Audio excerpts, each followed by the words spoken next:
Assalamualaikum warahmatullahi wabarakatuh. Ya, ini software yang akan saya buat tutorialnya adalah Cyberlink Screen Recorder. Software ini merupakan aplikasi perekam layar yang memberikan tampilan grafis yang sangat baik. Selain itu juga software ini bisa digunakan untuk live streaming, baik itu live streaming gaming ataupun live streaming yang lain. Oke, langsung saja kita mulai. Ya, Cyberlink Screen Recorder tutorial ya. Oke. Ya, ini tampilannya ada di sebelah sini. Ini adalah tampilan softwarenya. Lalu setelah tampilan softwarenya, dengan tampilan software seperti ini, itu screen recordernya untuk menyimpan, kita bisa pilih yang full screen ya. Yang full screen ini untuk menyimpan keseluruhan layar. Kalau kita pilih yang game, itu semua yang berbasis game itu akan direcord oleh aplikasi ini. Terus kalau log to app ini aplikasi khusus. Terus ini custom untuk pembatasan kita mau seberapa. Terus kalau device ini adalah kita menggunakan perangkat yang lain. Nah, untuk resolusinya diberikan 3 pilihan. Yang pertama 1080, yang kedua 720, yang ketiga 480.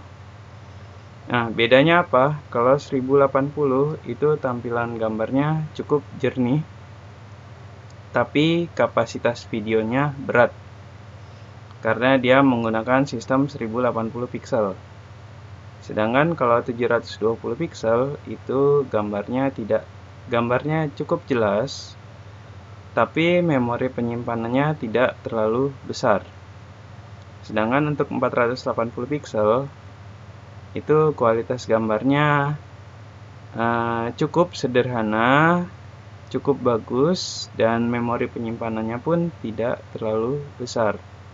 Tidak seperti 720p dan 1080p. Nah, frame rate ini adalah kecepatan videonya pada saat transfer. Ya, jadi 30 fps atau 30 frame rate per second itu masih bisa ditingkatkan lagi dengan kita klik menunya yang ada di video frame rate. Nah, sedangkan untuk mouse click ini opsional ya, bisa dinyalakan, bisa tidak dinyalakan. Ya, kita lanjut ke halaman berikutnya. Ya, di sini ada 3 menu ya yang digunakan untuk aplikasi recorder ini bekerja.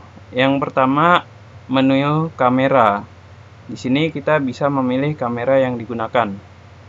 Menu kamera ini biasanya digunakan untuk kita memilih kamera mana yang mau kita gunakan. Mau kamera dari laptopnya kah? Atau kita tambahkan webcam supaya gambarnya lebih bagus lagi daripada menggunakan kamera laptopnya. Yang kedua adalah menu mic. Menu mikrofon ini digunakan untuk memilih mic yang akan kita gunakan. Menu mikrofon ini biasanya itu kita bisa menentukan mau menggunakan mikrofon bawaan laptop atau kita mau pasang mikrofon lain ke laptop kita atau komputer kita. Yang terakhir adalah menu picture. Nah, menu picture ini fungsinya untuk menampilkan gambar, tapi gambarnya bukan background sayangnya. Jadi, menu picture ini fungsinya untuk memperlihatkan gambar yang biasanya dipakai untuk tambahan di bagian layar tertentu yang harus ditutup dengan gambar tersebut. Ya, untuk spesifikasinya, software ini support dari Windows 7 sampai Windows 10. Terus untuk prosesornya itu ada banyak pilihan. Kalau di sini dijelaskan Intel Core i Series atau Phenom 2, tapi kalau punya komputernya di bawah Intel Core i ataupun masih menggunakan Core 2 Duo dan sejenisnya, itu ada software alternatif lain. Ya, untuk desktop recording kita cuma membutuhkan RAM VGA sebesar 1 GB. Ya, tapi biasanya RAM VGA itu bersifat virtual ya. Makanya di sini disebutnya sebagai VRAM. Untuk sound card itu bebas. Yang penting sound cardnya mendukung untuk memberikan suara yang lebih baik. Terus yang terakhir adalah memori RAM di laptopnya atau di komputernya itu paling tidak 2 GB. Ya, lebih dari 2 GB alhamdulillah bisa dapat yang lebih baik untuk kualitas rekamannya. Kalau di bawah 2 GB gimana? Masih bisa. Tapi ya begitulah. Ya, oke. Kita lanjut ke halaman selanjutnya. Ya, di sini ada menu live streaming. Nah, di menu live streaming ini defaultnya adalah Twitch, YouTube, dan Facebook.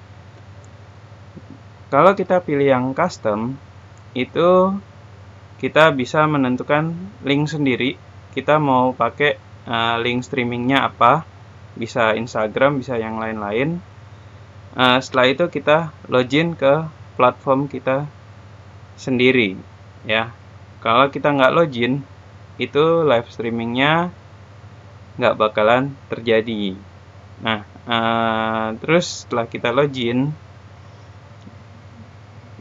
baru kita pencet menu live. Nah, tombol live ini fungsinya adalah untuk mengaktifkan live streaming yang tadi kita login sesuai pilihan kita. Mau YouTube, Facebook, Twitch, atau custom. Oke, terus softwarenya itu ada menu library-nya ya di sebelah sini. Ini menu library untuk memunculkan file yang sudah ada di library sistemnya si screen recorder ini. Nah, terus nggak cuma itu aja, screen recorder ini juga dilengkapi dengan editor yang digambarkan dengan logo pensil di sini. Kalau yang ini logonya untuk sharing, sedangkan yang ini adalah untuk menghapus semua dokumen yang ada di library. Nggak semua sih, satu-satu yang dihapus. Ya, jadi dengan menggunakan menu sharing ini kita bisa share sesuai tempat yang disediakan oleh si Cyberlink Screen Recorder ini. Sedangkan untuk editor itu yang dipakai bawaannya dari Cyberlink Screen Recorder ini adalah Cyberlink Power Director. Ya, softwarenya itu biasanya Cyberlink Power Director ini digunakan untuk melakukan edit video karena tampilannya lebih mudah daripada video editor yang lainnya. Oke, terima kasih.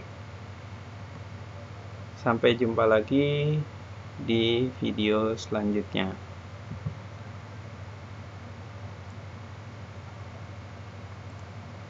Assalamualaikum warahmatullahi wabarakatuh.